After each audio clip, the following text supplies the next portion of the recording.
안녕하세요. 저는 서울에 살고 있는 30대 여자입니다.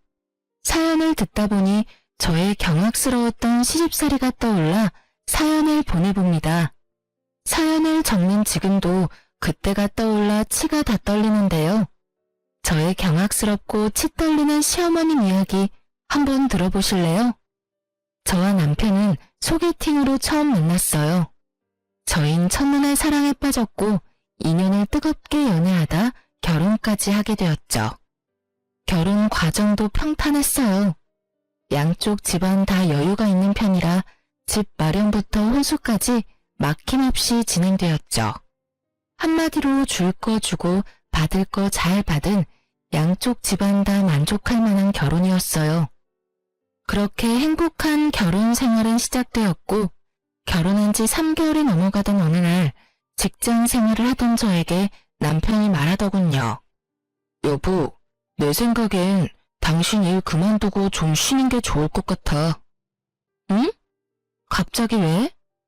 갑자기가 아니고 계속 생각했어. 그렇지 않아도 당신 몸도 약한데 이번에 바뀐 팀장도 별로라며 하루가 멀다고 야근하는 것도 마음에 걸리기도 하고 그러다 진짜 당신 큰일이라도 날까봐 늘 걱정이었어. 그러니까 잘 생각해봐. 내 생각엔 집에서 좀 쉬면서 몸도 마음도 좀 추스르는 게 좋을 것 같아. 그래도 두 사람이 벌다가 혼자 벌면 힘들 텐데. 그런 걱정은 하지 말고. 난 당신도 알다시피 튼튼한 것 빼면 시체야. 정 안 되면 내가 투잡 쓰리잡이라도 뛸 테니까 당신은 당신 몸이나 걱정해. 생각해 볼게. 그냥 해본 말이겠지 했는데 아니더군요. 그 뒤로도 남편은 계속해서 저에게 쉬었으면 좋겠다며 권했고 전 결국 남편의 뜻을 따르기로 했어요. 사실 제가 워낙 체력이 약해 최근 들어 기력이 많이 떨어지는 느낌을 강하게 느끼고 있기도 했기에 아쉽거나 그렇진 않았던 것 같아요. 하여튼 전 남편 덕분에 주부의 인생을 맞이하게 되었고 주부란 직업은 생각보다 저의 적성에 잘 맞더라고요. 그렇게 전 제 2의 인생을 나름 잘 즐기며 시간을 보내고 있었어요. 남편과 사이도 좋았고 시댁과도 괜찮았어요. 아니, 아주 좋았어요. 아버님은 오랜 지병으로 제가 시집을 오기 전부터 요양원에 계셔 저와 마주할 일이 거의 없었고 어머님은 연애할 때부터 워낙 자주 왕래하며 잘 지냈던 터라 사이가 좋은 편이었어요. 결혼을 하고 난 후에는 시집살이는커녕 매번 설거지를 두고 어머님과 제가 서로 하겠다고 다툼이 날 정도로 사이가 돈독했으니까요. 어머님, 제가 할게요. 저녁도 어머님이 다 준비해 주셨는데 설거지 정도는 제가 하게 해주세요. 아니야. 이왕 손에 물 묻힌 김에 내가 하면 돼. 아가, 넌 가서 좀 쉬어. 아니에요. 전 이때까지 푹 쉬다가 온걸요. 어머님이 좀 쉬세요. 자꾸 이러면 나 화낼 거야. 화내셔도 제가 할 거니까 얼른 나오세요. 이런 식으로요. 상황이 이러하니 매번 시댁에 다녀올 때면 정말 결혼 하나는 잘했다는 생각이 들 정도로 행복했는데 그 행복도 오래가지 않았어요. 시댁은 집 내부에 계단이 있는 2층 주택이었는데 생각해보면 이 2층에서 사건이 시작되고 이 2층에서 사건이 끝이 났네요. 그날의 시작도 2층 계단이었어요. 어머님께서 2층에서 내려오시다 다치셨다는 연락을 받았고 저흰 혼자 계신 어머님이 걱정돼 짐을 간단하게 싸 시댁으로 향했어요. 전화상으론 오른쪽 발과 왼쪽 팔을 다치셨다고 들었던 터라 혼자 계시게 할 순 없는 노릇이었죠. 그리고 워낙 다정하게 대해주셨으니 다 나으실 때까지 함께 지내는 것도 괜찮겠다 싶었어요.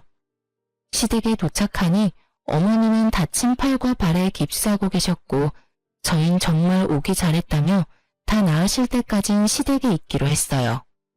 하지만 전 자진해서 시집으로 기어들어온 것을 하루 만에 후회하게 되었습니다. 그 이유는 바로 어머님의 두 얼굴 때문이었어요. 남편이 출근을 하자 소파에 앉은 어머님은 표정, 말투, 하물며 행동까지 전혀 다른 사람이 되더군요. 야, 가서 물 좀 떠와라. 아니다. 냉장고 안에 오렌지 있으니까 좀 갈아서 가지고 와. 하나 먼저 먹어보고 달콤한 것으로 갈아와. 맛없다 싶으면 너 다 먹고. 알겠어? 네? 아, 네, 어머님. 처음엔 너무 당황스러워 상황 파악도 제대로 되지 않은 채 어머님의 말씀에 따랐어요. 그저 어머님이 섭섭한 것이 있으시나? 하고 생각했던 것 같기도 해요. 갑자기 행동이 확 바뀌시니 다른 생각은 들지 않았죠. 그런데 말씀이 점점 거칠어지신다 싶더니 이윽고 폭언들이 흘러나올 때쯤 전 그냥 제가 미움받고 있음을 알게 되었어요. 너 아까 청소기 들고 설치더니 제대로 한 거 맞니? 여기저기 다 머리카락이잖아. 어휴, 넌 어떻게 제대로 할 줄 아는 게 없니? 왔다 갔다 하면서 기계만 밀면 되는 것도 제대로 못하면서 우리 아들하고 결혼할 생각은 했는지. 아니, 애초에 시집갈 생각을 했던 자체가 난 놀랍구나. 양심이 없는 건지 뻔뻔한 건지. 죄송해요. 다시 할게요. 됐다. 하루 종일 청소만 할 거야? 내일 다시 대청소 싹 하고 지금은 저녁 준비나 하거라. 너 하는 꼴 보니 지금부터 시작해도 저녁까지 다 만들 수나 있을지도 의문이다. 아, 하기 전에 냉장고에 묵은 반찬은 싹 버리고 정리하고 새로운 반찬 한 5가지 정도만 해. 재료는 다 있으니까 보고 알아서 하면 된다. 지금 생각하면 정말 답답한데 그땐 너무 당황스러워 뭐라 대꾸할 말도 생각이 나지 않았어요. 그저 어머님의 눈밖에 나고 싶지 않아 어떻게 해서든 더 잘하려고 애쓸 뿐이었죠. 하지만 제가 잘하든 못하든 어머님의 폭언과 핍박은 멈추지 않았고 퇴근하고 돌아온 남편을 보는 순간 서름이 폭발하고야 말았어요. 여보, 나 너무 힘들었어. 다짜고짜 남편의 뒤통수에 대고 울기 시작하자 옷을 갈아입고 있던 남편은 깜짝 놀라 저를 바라보더군요. 여보, 왜 울어? 무슨 일 있어? 그게 어머님이 이상하셔. 오늘 하루 종일 일 시키시고 막말하시고 못하면 못한다고 화내시고 잘하면 잘한다고 화내시더라니까. 나 진짜 당황스럽고 너무 무서웠어. 뭐? 당신 꿈 꿨어? 우리 엄마가 그럴 리가 없잖아. 악몽이랑 현실이랑 구분 못하고 있는 거 아니야? 내가 바본 줄 알아? 차라리 나도 꿈이었으면 좋겠어. 내가 오늘 하루 동안 내 뺨을 몇 대나 때려낸 줄 알아? 아팠어. 아팠다고. 악몽 같은 현실이었단 말이야. 눈물이 멈추질 않더군요. 저요, 회사 다닐 땐 연봉도 남편이랑 비슷했고 시집 올 때 갖출 건 다 갖춰서 시집 왔어요. 하물며 친정도 시댁보단 좀 더 부유한 편이었고요. 그런 제가 왜 어머님께 그런 취급을 받아야 하는지, 왜 그렇게까지 제가 싫으신 건지, 온통 알 수 없는 것 투성이에 눈물이 멈추지 않더라고요. 울부짖는 저를 보자 장난이 아니란 것을 깨달은 남편은 저에게 자세히 말해보라고 했고, 전 남편이 나가고 난 뒤부터 일어난 일들을 남편에게 말해주었죠. 제 이야기를 다 들은 남편은 저에게 어머님께 가보자며 1층 어머님 방으로 저를 데리고 가더군요. 어머님의 방문을 여는 순간 전 경악을 금치 못했습니다. 이게 다 뭐야? 엄마, 방이 왜 이래? 어머, 어머님, 방 꼴이 왜 이래요? 어머님의 방은 그야말로 개판이더군요.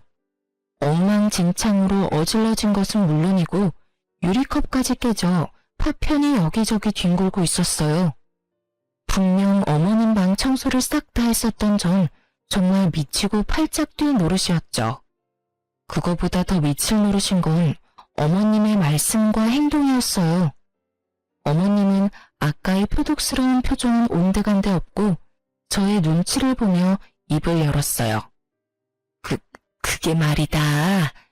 다 내 잘못이다.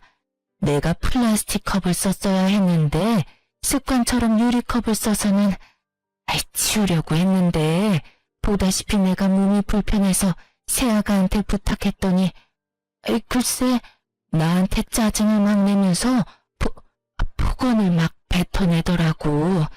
그래서 엄마가 치운다고 치웠는데 더 엉망이 되는 것 같아서 그냥 뒀어. 미안해 아들. 미안하구나. 아가, 내가 빨리 나아야 우리 아가 귀찮게 안 할 텐데.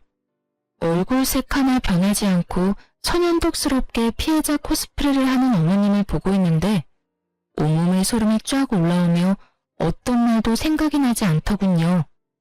남편도 머릿속이 혼란스러운지 아무 말도 없더라고요. 남편 입장에선 저도 어머님도 둘 다 거짓말할 사람들이 아닌데 서로의 말이 달라도 너무 다르니 혼란스러울 수밖에요. 이쯤 하면 남편이 자신의 편을 들며 저를 혼낼 줄 알았던 어머님은 생각보다 더 신중한 아들의 모습에 이대로는 안 되겠다 싶으셨는지 곡소리를 내며 대성통곡을 하기 시작하더군요. 손으로 바닥까지 내리치시면서요. 아이고, 늙으면 죽어야지. 이대로 살아서 뭐해. 발도 불편하고 팔도 불편해서 방도 제대로 못 치우고 가시 집은 며느리 눈치나 보며 살아야 한다니. 아이고. 어머님의 곡소리에 남편은 어머님을 달래며 저를 꾸중하는 척을 했어요. 입은 저를 나무라고 했었지만 눈은 윙크를 날리더군요. 그러면서 나가보라는 손짓을 하길래 전 주저하지 않고 어머님의 방에서 나와 2층 저희 방으로 올라왔어요. 방으로 돌아와 침대에 앉아 생각하고 또 생각했어요. 아무리 생각해도 전 어머님이 저렇게 하실 만큼 잘못한 것이 없더라고요.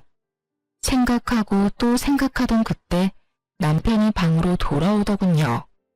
어머님은 뭘 하셔?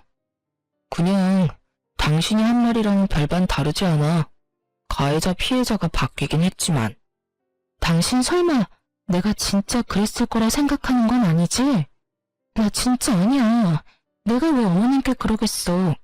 정말 진짜 어머님이 나한테 그렇게 행동하셨다니까? 그게 어머님은 또 당신이 그랬다고 하니까. 당신을 못 믿는 것도 아닌데 사실 내 입장에선 지금 누구 말을 믿어야 할지 모르겠어. 당신도 그럴 사람이 아니라는 걸 누구보다 내가 잘 알고 엄마 역시 내가 잘 아니까. 전 미쳐버리게 억울했지만 남편의 입장이 이해되지 않는 것도 아니었기에 더는 긴 말하지 않고 짧고 굵게 사실만 말했어요. 그래, 당신 마음 이해해. 그래도 난 절대 그렇게 행동하지 않았어. 저의 단호한 말투에 남편 역시 제 어깨를 토닥여 주더라고요. 하지만 저를 온전히 믿는다는 느낌은 들지 않았어요. 이해해줘서 고마워 여보. 하여튼 내가 엄마한텐 혹시나 당신한테 섭섭한 것이 있더라도 말은 너무 심하게 하지 말라고 부탁드렸어. 그러니까 당신도 마음 좀 풀어. 남편은 남편 입장에서 최선을 다했다는 것이 느껴졌어요. 그러면서 내심 기대도 했어요. 다른 사람도 아니고 본인 아들이 부탁까지 드렸는데 조금은 나아지시겠지 하고요. 하지만 남편의 부탁에도 어머님은 예전 온화하고 상냥하던 어머님으로 돌아오지 않았고 오히려 더 심한 언행으로 절 대하더군요. 네가 내 아들한테 다 이르면 내 아들이 네 말을 믿어줄 거라 생각했니? 꿈도 야무지구나. 장학금까지 받으면서 대학교 다녔다고 하던데 다 거짓말 아닌지 몰라. 저렇게 생각이 모자라서야 장학금은 어떻게 받은 건지. 애초에 힘들게 일하고 남편한테 집안일 일러바치는 게 제대로 가정교육 받은 사람의 행동인지도 잘 모르겠구나. 넌 친정에서 도대체 뭘 배워서 시집 온 게야? 친정에 돈도 좀 있다고 들었는데 신부 수업 같은 건 받지도 못했니? 도대체 이 상황에서 친정을 왜 나오며 신부 수업을 어떻게 받으면 이런 상황을 헤쳐나갈 수 있는지 정말 궁금해지더군요. 제 제가 너무 어이가 없어 헛웃음을 뱉으며 가만히 서 있자 어머님은 그 모습조차 보기 싫으셨는지 호통을 치셨어요. 너 지금 웃니? 내 말이 우스워? 아휴, 됐어. 내가 너랑 무슨 말을 하겠어? 꼴도 보기 싫으니 가서 빨래나 하거라. 쓸데없이 세탁기 돌리지 말고 손빨래 해. 알겠어? 이렇게 말씀하시며 가라는 손짓을 하는데 이대로는 도저히 안 되겠다는 생각이 들더군요. 그래서 전 어머님과 이야기를 나눠보기로 했어요. 어머님, 저랑 이야기 좀 해요. 뭐? 할 말이 있니? 그게 제가 어머님께 혹시 뭘 잘못한 걸까요? 제가 저도 모르는 사이 섭섭하게 해드린 것이 있다면 말씀해 주세요. 아니면 뭐가 마음에 안 드시는 걸까요? 그게 뭐든 말씀해 주세요. 제가 다 고치도록 노력해 볼게요. 그렇게 노력할 필요 없다. 네가 노력한다고 해도 어차피 되지 않을 테니까. 아니에요, 어머님. 저 진짜 다 바꿀 수 있어요. 그러니 제발 말씀해 주세요. 저 진짜 어머님이랑 이렇게 지내는 거 너무 힘들어요. 난 네가 그냥 싫단다. 처음부터 그냥 보고 있는 것 자체가 너무너무 싫었다. 내 마음이 이런데 네가 어떻게 뭘 고치겠다고 그러는지. 네가 백날 노력해봐라. 내가 널 좋아할 일이 생기는가. 아, 임신이라도 하면 내가 바뀌겠지. 이런 생각은 하지도 마라. 난 그까짓 이유로 널 봐줄 생각 전혀 없으니까. 아휴, 경문이가 좋다고 해서 결혼시키긴 했는데 가까이 두고 보니 어찌 더 싫어지는 것인지. 에휴, 하여튼 노력 같은 거 하지 말고 시키는 일이나 잘하거라. 그리고 또 한 번 경문이한테 미주알 고주알 일러 바치는 날엔 이혼시켜버릴 테니까. 알겠니? 이혼이라니 말씀이 너무 심하시잖아요. 제가 그렇게 싫으시면 애초에 결혼을 안 시키셨으면 되셨잖아요. 내가 결혼 반대했으면 우리 아들이 날 얼마나 미워했겠어? 난 우리 아들한테 미움받기 싫다. 그러게 애초에 네가 우리 아들이랑 결혼 안 했으면 서로 얼마나 좋았어? 이렇게 말씀하시며 깁스하신 왼손으로 컵을 들고 차를 드시는 모습을 보는데 정말 눈이 튀어나올 뻔했어요. 다친 손을 저보다도 더 잘 쓰시는데 어찌나 놀랐는지. 하물며 다친 다리도 멀쩡하신 것 같더라고요.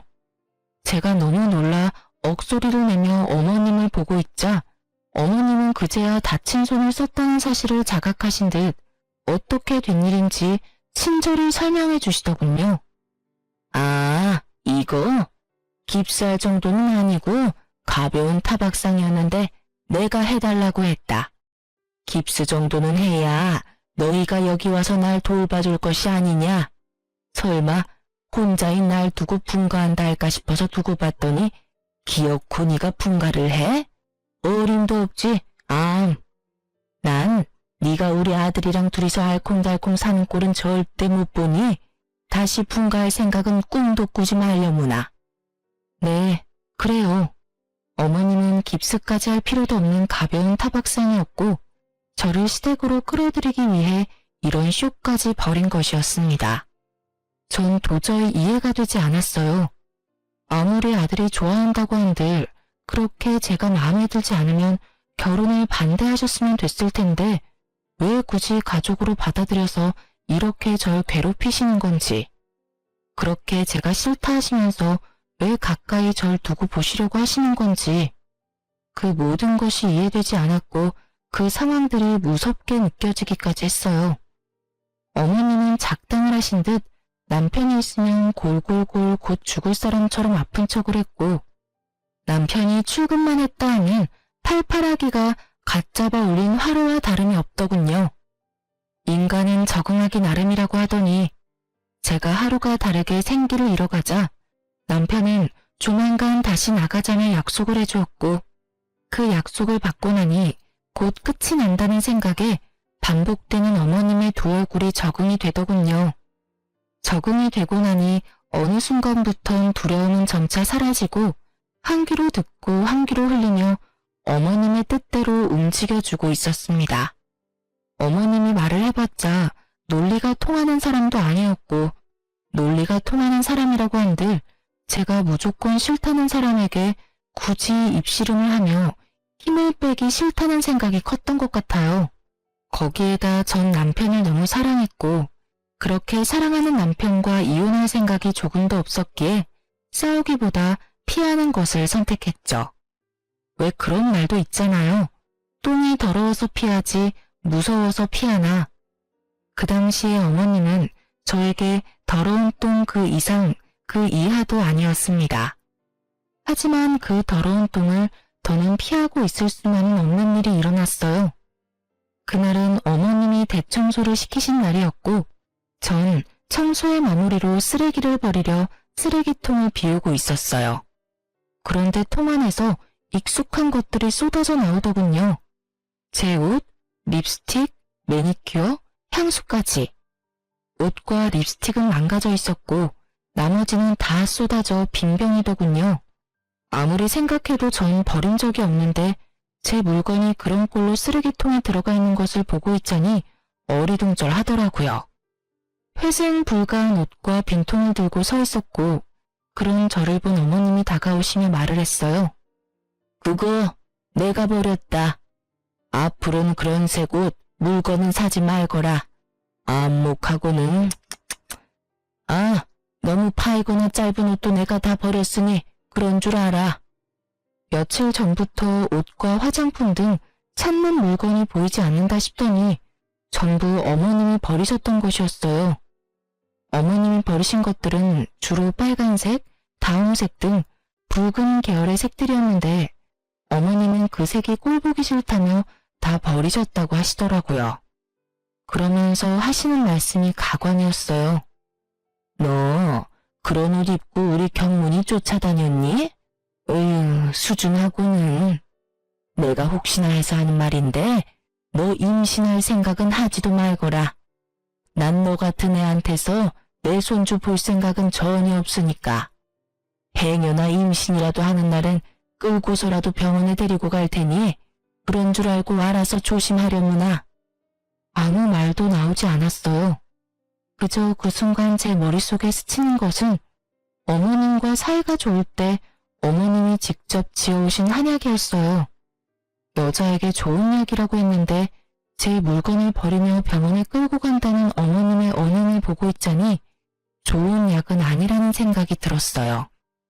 전 한의원으로 전화를 걸어 약을 먹는 본인이라고 설명하고 받았던 약이 어떤 약인지 물어봤고 그 약은 몸에 열이 많은 사람이 먹는 약으로 임신을 준비할 때는 피해야 하는 약이라고 하더군요.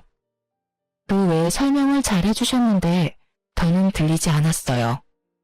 결국 그 약은 임신이 잘 되지 않는 약이었고 그 순간 저의 인내심의 끈이 뚝 끊기는 소리가 들리더군요. 어떻게 그런 약을 저에게 먹일 수가 있는지. 어쩐지 결혼 이후부터 손발이 계속 차고 없던 생리통까지 생겨 이상하다 싶었는데 그 이유가 어머님이 지어주신 약 때문이라니 정말 헛웃음이 나오더라고요. 이때껏 시키는 대로 한 제가 얼마나 우스워 보였을지 굳이 길게 생각하지 않아도 알 것 같더군요. 전 정말 미친 사람처럼 눈물을 흘리며 마구 웃었습니다. 그렇게 한바탕 미친 사람이 되고 나니 눈이 번쩍 뜨이더군요. 그날 이후 저는 어머님과의 관계를 개선하려는 것을 포기해버렸습니다. 똥을 더는 피하지 않고 제가 좀 더러워지더라도 맞서기로 결심한 것이었죠.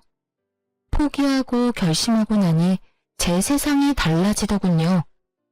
어머님이 뭐라고 하든 다 무시했고 식사 때가 되어 밥 타령을 하면 솥에 밥상을 차려드렸어요.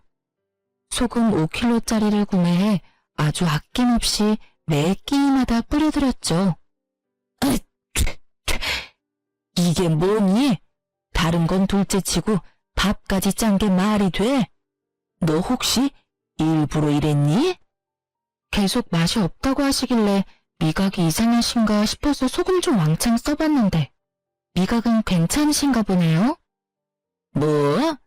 지금 그걸 말이라고 해? 너 정신이 나갔어? 먹는 음식에다 이게 무슨 짓이야? 얼른 다 버리고 다시 해오지 못해? 그냥 드세요. 어머님 말씀대로 먹는 음식인데 아깝게 어떻게 다 버려요? 그렇게 아까우면 네가 다 먹으면 되지 않니? 얼른이 먹지도 못하는 쓰레기 다 치우고 새로 밥상 차려오지 못해? 어머님, 전 평소에 싱겁게 먹어요. 그러니까 어머님이 그냥 다 드세요. 전 못 드시겠으면 그냥 굶으시던가요. 제가 어머님 때문에 스트레스 받아 많이 굶어봐서 아는데 한 끼 좀 굶는다고 어떻게 되진 않더라고요. 아, 이참에 다이어트 하신다 생각하시고 좀 굶으세요, 어머님. 뭐라고? 네 년이 드디어 미친 것이야? 어디 시어머니 밥상을 이따위로 차려놓고 미안한 기색은커녕 그 뚫린 입으로 뭐? 굶으세요? 네 년이 아직 정신을 못 차렸구나. 정신을 겨우 차려서 이러는 거예요. 계속 당하다 보니까 정신이 번쩍 들더라고요. 감사해요, 어머님. 아, 그리고 지어주신 한약은 어머님 방에 가져다 놨으니 어머님 드세요. 알아보니 그 약 몸의 열기를 내려주는 약이라고 하던데 어머님께 꼭 필요하신 것 같아서요. 식후 하루에 한 포씩 꼭 챙겨 드세요. 아시겠죠? 이년이 진짜? 저의 비아냥에 화가 잔뜩 난 어머님은 그릇을 다 엎어버리셨고 음식들과 함께 그릇들이 식탁 밑으로 떨어져 다 깨져버렸죠. 그릇을 다 박살내고도 분이 풀리지 않은 어머님은 여전히 씩씩거리고 계셨고 전 깨진 그릇을 피해 방으로 들어가 버렸습니다. 달라져도 너무 달라진 제 행동에 어머님도 크게 당황했는지 방까지 쫓아오진 않더군요. 그렇게 전 방에서 푹 쉬다가 남편이 오는 시간에 맞춰 주방으로 향했고 저의 예상대로 주방은 여전히 엉망이었어요. 전 적당한 곳에 자리를 잡고 쪼그리고 앉아 남편이 들어온 타이밍에 맞춰 눈물을 쏟아내며 깨진 그릇들을 치우기 시작했어요. 집으로 돌아온 남편은 당황스러운 상황에 저에게 다급히 다가와 무슨 상황인지 묻기 시작했고 전 어머님께 당한 그대로 갚아주었습니다. 이게 다 뭐야? 당신이 이런 거야? 그게... 내가 음식간을 잘못해서 좀 짜게 됐었나 봐. 어머님이 드시더니 이것도 음식이라고 했냐면서 내가 다 부족해서 그래. 어머님이 화내실만 하지. 엄마가 이랬다고? 아, 당신 많이 놀랐겠다. 엄마가 이럴 사람이 아닌데 요즘 좀 예민하신가 봐. 일단 당신 이리 나와. 내가 치울게. 아니야. 손댄 김에 내가 할게. 괜히 당신이 치우다가 다치면 어떡해. 안 다치고 조심히 치울 수 있으니까 이리로 나와. 얼른. 그러다 당신 다치기라도 하면 나 너무 속상할 것 같아서 그래. 얼른. 결국 어머님이 저지른 행패는 남편이 치우게 되었고 그 모습을 다 지켜본 어머님은 약이 오를 대로 올라 더 심하게 저를 괴롭히더군요. 그러든가 말든가 저는 어머님의 괴롭힘이 괴롭지 않았어요. 똑같이 되돌려주면 되는 일이었으니까요. 어머님은 제 물건을 건드리는 일에 재미라도 붙이신 건지 제 물건을 또 버리기 시작하셨고 이번엔 버리시는 모습을 제 두 눈으로 직접 보고야 말았죠. 제가 제일 아끼는 다홍색 팬츠를 다 뜯어버리고 계시더군요. 전 아무 말도 하지 않고 어머님 방으로 가 어머님이 평소 즐겨 입으시던 명품 재킷을 들고 나와 그 재킷에 어머님의 빨간 립스틱으로 그림을 그려버렸어요. 어찌나 부드럽게 그려지는지 기분이 다 좋아지더라고요. 자신이 아끼는 비싼 재킷이 망가지는 모습을 본 어머님은 개거품 물며 악소리를 지르기 시작했어요. 너 지금 뭐 하는 짓이야? 뭐 하는 짓은요? 어머님 따라하는 거죠. 앞으로 제 물건을 망가뜨리면 저도 똑같이 망가뜨려 버릴 거고 밥상을 엎으시면 저도 밥상 다 엎어버릴 거예요. 그럼 어떻게 되는지 잘 아시죠? 어머님 아들이 또 깨진 그릇 조각이나 치우는 꼴 보기 싫으시면 서로 알아서 잘하자고요. 너 나한테 이따위 행동하는 거 내 아들이 알면 널 가만히 둘 줄 알아? 그럼 어머님은요? 잊으셨나 본데 전 어머님이 하신 그대로 다 똑같이 되돌려드리는 것뿐이에요. 이년이 너 진짜 내가 가만히 둘 줄 알아?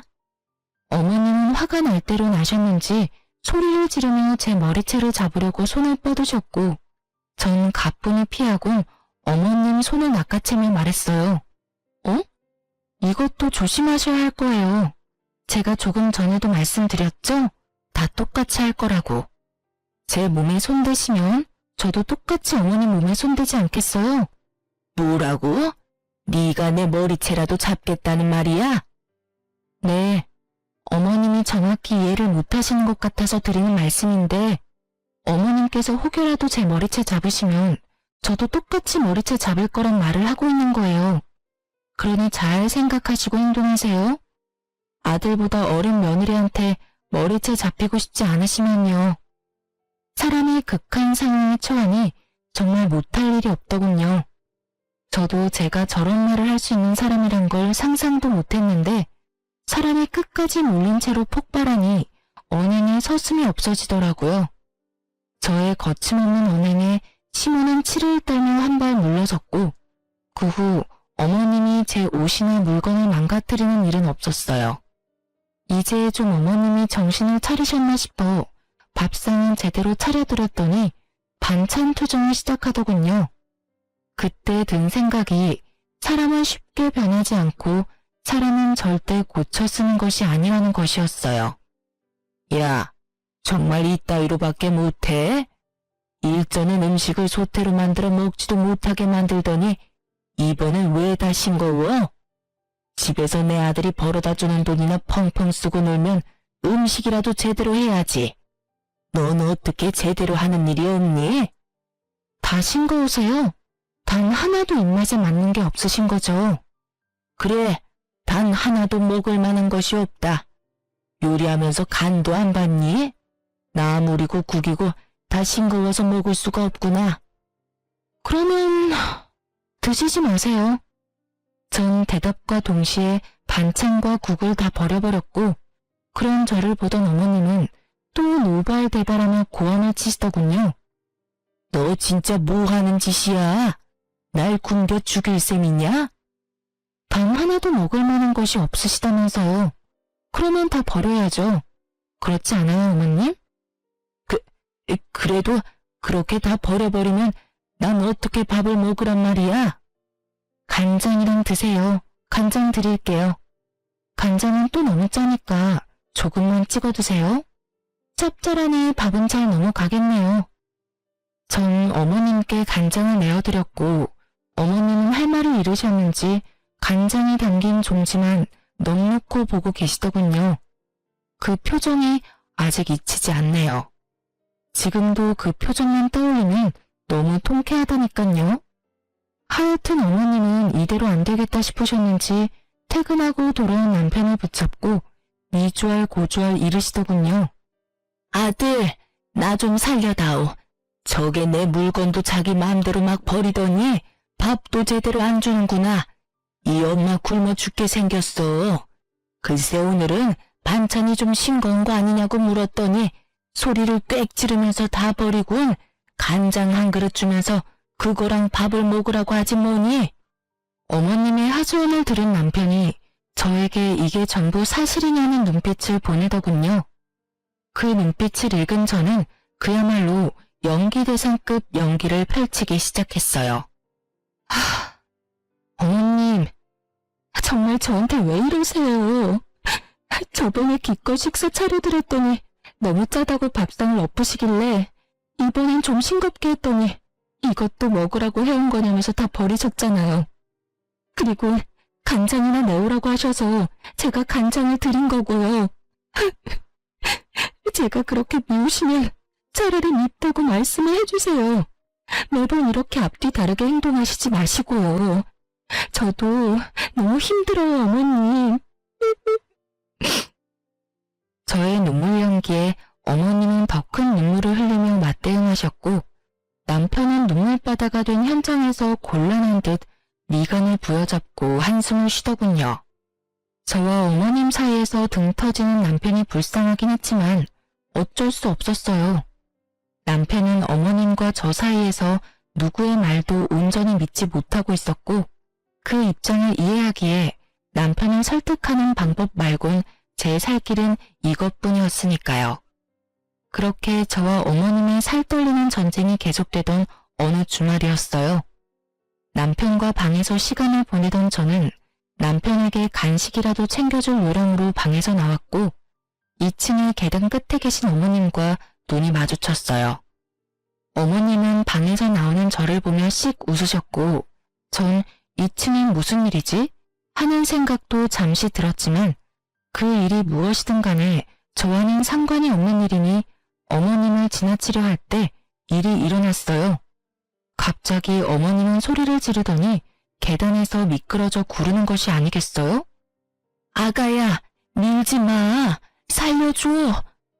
전 정말 너무 당황스러웠습니다. 손 하나 까딱하지 않았는데 저리 말하고 계단을 구르시니 저조차도 혹시 나도 모르는 사이 밀쳤나 하는 생각이 들었으니깐요. 남편은 어머님의 소리에 뛰쳐나와 계단 아래 쓰러진 어머님을 모시고 바로 병원으로 향했고 저는 함께 병원으로 향하며 불안해지기 시작했어요. 오해하기 딱 좋은 상황이었으니까요. 제 머릿속엔 어머님의 걱정 따윈 없었고 진작 카메라 설치를 해야 했다는 깊은 후회를 하며 몰려오는 불안감에 발만 동동 구르던 그때였어요. 의식을 잃었던 어머님이 눈을 뜨시자마자 저를 보곤 역정을 내시기 시작하더군요. 이 빌어먹을 년, 네가 여기가 어디라고 쫓아왔어? 나 죽이려고 이까지 쫓아온 게야? 엄마, 괜찮아? 정말 이 사람이 엄마를 밀었어? 아이고, 아들, 이 빌어먹을 년이 날 보더니 그냥 밀어버렸어. 이 년이 엄마를 죽이려고 그랬다고. 그야말로 미치고 팔짝 뛸 노릇이었어요. 저의 결백을 증명할 방법이 없었으니까요. 전 절대 아니라며 주먹으로 가슴을 쳐댔고 남편은 혼란의 소용돌이 한가운데 서 있는 표정이었어요. 그때 어떤 부부가 응급실 안으로 급히 뛰어들어오더니 남편과 누워있는 어머님께 빠르게 다가오더군요. 전 누구인가 싶어 그 부부를 살폈고 남편의 입에선 놀라운 말이 흘러나오더군요. 형수님 오셨어요? 이때껏 연락도 없으셔서 안 오시는 줄 알았더니 와주셔서 감사해요. 고마워 형. 부부의 정체는 놀랍게도 남편의 형과 형수였습니다. 전 사실 남편에게 형이 있다는 사실도 모르고 있었어요. 저희 결혼식에도 오지 않으셨고 남편과 어머님에게서 형에 관한 이야기는 들은 적이 없었으니까요. 이야기를 들어보니 아주버님은 어머님과 인연을 끊고 살았는데 어머님이 계단에서 구르자 너무 놀란 남편은 아주버님에게 연락을 했던 것이었어요. 형이라는 남편의 말에 토끼눈을 한 어머님은 갑자기 나타난 아주버님의 눈치를 살피기 시작했고 그런 어머님을 보던 아주버님은 소리를 지르며 어머님에게 질책을 쏟아붓더군요. 제 눈치를 이렇게 살피시는 거 보니 안 봐도 뻔하네요. 이제 자해까지 하세요? 아직도 정신 못 차리셨어요? 아직 정신 못 차리시고 기어코 경문이 척까지 괴롭히시는 거예요? 내가 뭘 어쨌다고 그러니? 그리고 자해 아니다 얘. 분명 경문이 처가 날 계단에서 밀었다고. 아, 이제 방법을 좀 바꾸셨나 보네요. 경문아, 잘 들어. 어머니 네가 생각하는 거랑 완전히 다른 분이야. 나도 결혼하기 전엔 우리 어머니가 세상에 둘도 없는 천사라고 생각했었지. 그런데 천사는커녕 악마더라고. 너도 잘 알 거야. 우리가 결혼하고 어머니 모시고 산 거. 알고 있어. 같이 살다가 사소한 말다툼으로 분가한 거라고 들었는데 그게 아니었어?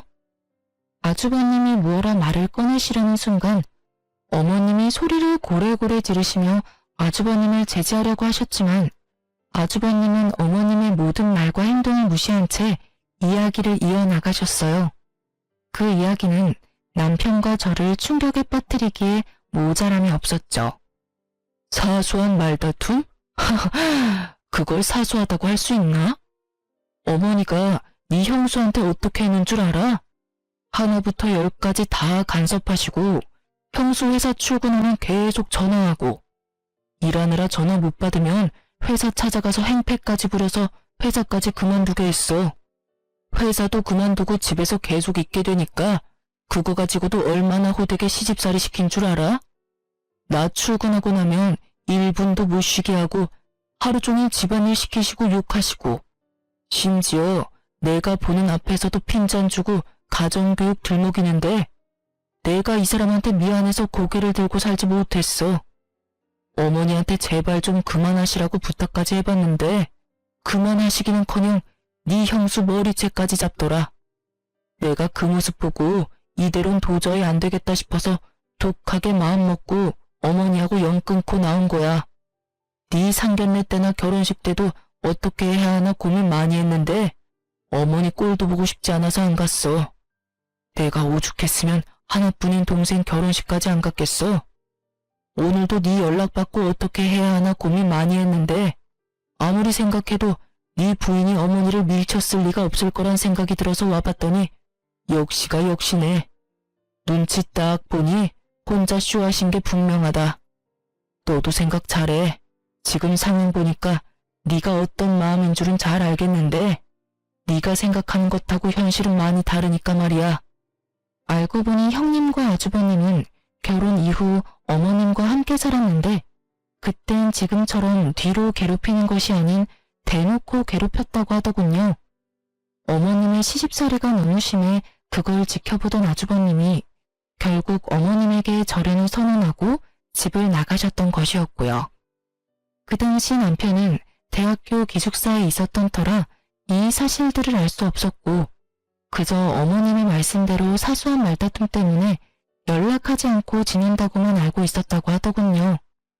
그런데 저희의 결혼식까지 오지 않으시니 남편 입장에선 너무 섭섭해 그간 연락을 하지 않았던 것이고요.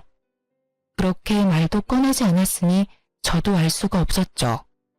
한번 자신의 시집살이로 아들을 잃은 경험을 했던 어머님은 방법을 바꿔 저를 괴롭혀왔던 것이었습니다. 남편은 믿을 수 없는지 형님께 물었어요. 형수님, 형 말이 전부 사실이에요? 네, 서방님. 믿기지 않겠지만 전부 사실이에요. 저 3개월 어머님이랑 같이 살았는데 그 3개월 때문에 지금까지 정신과 약 먹고 있어요. 수면제 없이는 잠도 못 자고요. 얼마나 시집살이가 심했는지 아시겠죠? 오죽했으면 그 효자였던 형이 어머님과 절연까지 했겠어요. 모르긴 몰라도 어머님이 동서한테도 심하게 대하셨을 거예요. 한 번 아들을 잃어봤으니 대놓고 괴롭히진 않고 뒤에서 사람 피말리게 괴롭혔을 거라고요. 오늘도 동서가 계단에서 밀어서 다치셨다고요? 제가 장담하는데 혼자 구르셨을 거예요. 그러고도 남을 분이 어머님이시니까요. 정말 그랬단 말이죠. 믿기 힘드시다는 거 잘 알아요. 왜 그렇지 않겠어요? 그런데요, 서방님. 세 사람이 똑같은 말을 할 때는 그 이유가 있지 않을까요? 저랑 형 말을 믿지 못하시겠다면 서방님 아내 말이라도 믿어주세요. 다 진실이니까요. 형님의 증언까지 들은 남편은 마지막으로 절 바라보더군요. 그래서 전 모든 사실을 남편에게 말해주었습니다. 형님 말씀이 맞아. 난 진짜 어머님께 손도 대지 않았어. 어머님이 나랑 눈 마주치니까 웃으시더니 그대로 굴러 떨어지셨어. 그러게 내가 다 말했잖아. 당신 없으면 나한테 모질게 대하신다고. 나한테 임신할 생각은 하지도 말라면서 혹시나 임신이라도 하는 날은 병원에 끌고 가신다고 하시더라. 그뿐인 줄 알아? 나한테 지어주신 한약도 알고 보니까 몸에 열 많은 사람이 먹는 약으로 임신 준비 중인 사람들은 절대 먹으면 안 되는 약이라고 했어. 난 그것도 모르고 얼마나 열심히 먹었는데.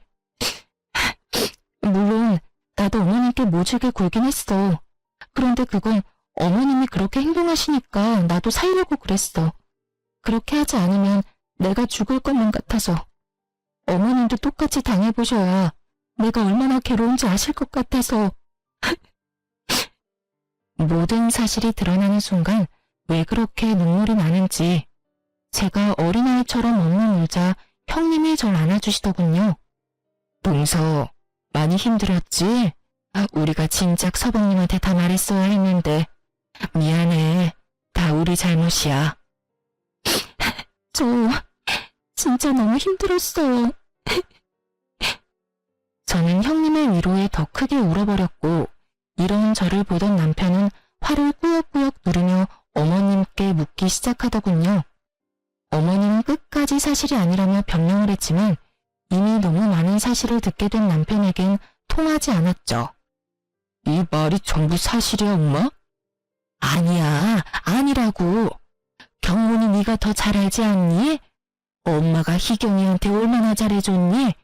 저 손에 물 묻히기도 아까워서 매번 엄마가 뒷정리도 다 하는 거 네 눈으로 다 봤잖아.